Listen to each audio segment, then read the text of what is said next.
സ്വാമി ആനന്ദതീർത്ഥ സമാധി ആചരണം. ജനകീയ നാമധേയം പ്രിയദർശിനി ഹോസ്പിറ്റൽ പയ്യന്നൂർ. സാമൂഹ്യ പരിവർത്തനത്തിന് വേണ്ടി പീഡനങ്ങൾ ഏറ്റുവാങ്ങിയ ചരിത്ര പുരുഷനും പയ്യന്നൂർ ശ്രീനാരായണ വിദ്യാലയം സ്ഥാപകനുമായ സ്വാമി ആനന്ദതീർത്ഥരുടെ 38ാം സമാധി വാർഷിക ദിനാചരണ സംഗമം വിവിധ പരിപാടികളോടെ ശ്രീനാരായണ വിദ്യാലയത്തിൽ നടന്നു. ആനന്ദതീർത്ഥരുടെ സമാധി മണ്ഡപത്തിൽ നടന്ന പുഷ്പാർച്ചനയ്ക്ക് ശേഷം Anandatheertha trust secretary KP Damodaran സ്വാഗതവും പ്രസിഡന്റ് TV വസുമിത്രൻ എഞ്ചിനീയർ അധ്യക്ഷതയും വഹിച്ച പരിപാടി നഗരസഭാ മുൻ ചെയർമാൻ അഡ്വക്കേറ്റ് ശശി വട്ടക്കുവൽ ഉദ്ഘാടനം ചെയ്തു. ബഹുമാനായ അധ്യക്ഷൻ, നമ്മുടെ ട്രസ്റ്റിൻ്റെ പ്രസിഡന്റ് TV വസുമിത്രൻ എഞ്ചിനീയർ വർഷങ്ങൾക്ക് മുമ്പ് എഴുതിയിട്ടുള്ള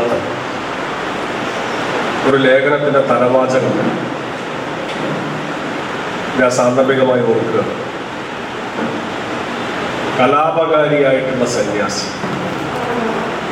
സ്വാമി ആനന്ദതീർത്ഥനെ വിശേഷിപ്പിക്കാൻ ഇതിലും നല്ലൊരു വിശേഷണം നമുക്ക് ഒറ്റ വാക്കിൽ പറയാൻ വേണ്ടി. അതുപോലെ അധ്യക്ഷൻ്റെ ഒരു ലേഖനം വർഷങ്ങൾക്ക് മുമ്പ് വായിച്ചത് ഓർമ്മയിൽ ഞാൻ പറയുകയാണ്. കലാപകാരിയായിട്ടുള്ള സന്യാസി. പൊതുവെ നമ്മുടെ മനസ്സിലുള്ള സന്യാസി കലാപകാരിയല്ല. പൊതുവെ സന്യാസിമാർ കലാപകാരികളല്ല. പക്ഷെ സ്വാമി ആനന്ദതീർത്ഥൻ കലാപകാരിയായിട്ടുള്ള സന്യാസി. സാമൂഹ്യ നീതിക്ക് വേണ്ടി അദ്ദേഹം നടത്തിയിട്ടുള്ള പ്രവർത്തനങ്ങൾ അക്ഷരാർത്ഥത്തിൽ കലാപങ്ങളെന്ന് വിശേഷിപ്പിക്കാൻ സാധിക്കുന്നില്ല. വ്യക്തിപരമായി അദ്ദേഹം അനുഭവിച്ചിട്ടുള്ള പീഡനം, അതാണ് ചരിത്രത്തിൽ അദ്ദേഹത്തെ വ്യത്യസ്തനാക്കുന്നത്. സാമൂഹ്യ പരിഷ്കർത്താക്കളായിട്ടുള്ള ആളുകൾ, സാമൂഹ്യ മാറ്റത്തിന് വേണ്ടി ശ്രമിച്ചിട്ടുള്ള ആളുകളൊക്കെ പല ഘട്ടങ്ങളിലും ജയിൽവാസവും പീഡനമൊക്കെ അനുഭവിച്ചിട്ടുള്ള എത്രയോ ഉദാഹരണങ്ങൾ നമ്മുടെ മുന്നിലുണ്ട്. പക്ഷെ സ്വാമി ആനന്ദതീർത്ഥനെ പോലെ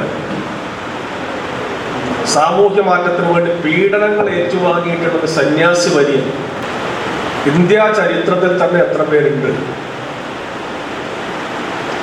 എന്നതൊരു പഠന വിഷയമാക്കേണ്ട വസ്തുതയാണ്. നമുക്ക് അധികം പേരെ കണ്ടെത്താൻ കഴിയും. ചരിത്ര ഗവേഷക ഡോക്ടർ മാളവിക ബിന്നി മുഖ്യ പ്രഭാഷണം നടത്തി. ഒന്ന് ആലോചിച്ച് നോക്കിയാൽ ഉച്ചക്കഞ്ഞി ഒരുമിച്ച് വിളമ്പാൻ വേണ്ടി, ഒരുമിച്ച് കഴിക്കാൻ വേണ്ടി സബ് കളക്ടർ ഓർഡർ ഇട്ടു. ഇതിന് വിസമ്മതിച്ചിരുന്ന ഹെഡ് മാസ്റ്ററുകളോട് പോയി തർക്കിക്കുകയും പലപ്പോഴും അവരിൽ നിന്ന് വലിയ അബ്യൂസ് ഏൽക്കേണ്ടി വരികയും പിന്നീട് അതിനുവേണ്ടി ഹർജികൾ നീക്കുകയും ചെയ്ത ഒരു സ്വാമികളെ നമുക്ക് കാണാൻ പറ്റും. നമ്മൾ ഇന്ന് വളരെ സിമ്പിളായിട്ട് വിചാരിക്കുന്ന കാര്യമാണ്. ഇന്ന് ഒരേ ബെഞ്ചിലിരുന്ന് ഒരേ ഭക്ഷണം കഴിക്കുന്ന, നമ്മൾ ആരും ഓർക്കാത്തൊരു ഹിസ്റ്ററി നമുക്കുണ്ട്. ഒരുമിച്ചിരുന്ന് ഭക്ഷണം കഴിക്കുന്ന, ഒരേ ഭക്ഷണം കഴിക്കുന്ന ഒരു കാലത്തേക്ക് നമ്മൾ എത്തിയെങ്കിൽ അതിൻ്റെ പിന്നിൽ ഇതുപോലുള്ള മഹാരഥന്മാരുടെ വലിയ എഫേർട്ട് നമുക്ക് കാണാൻ പറ്റും.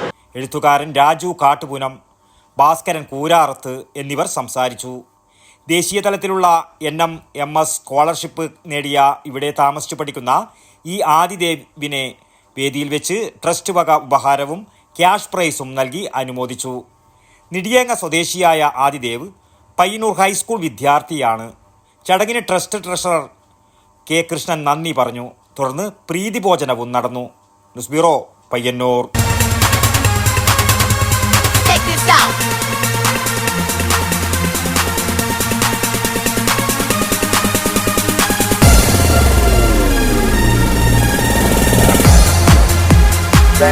Stereo Systems.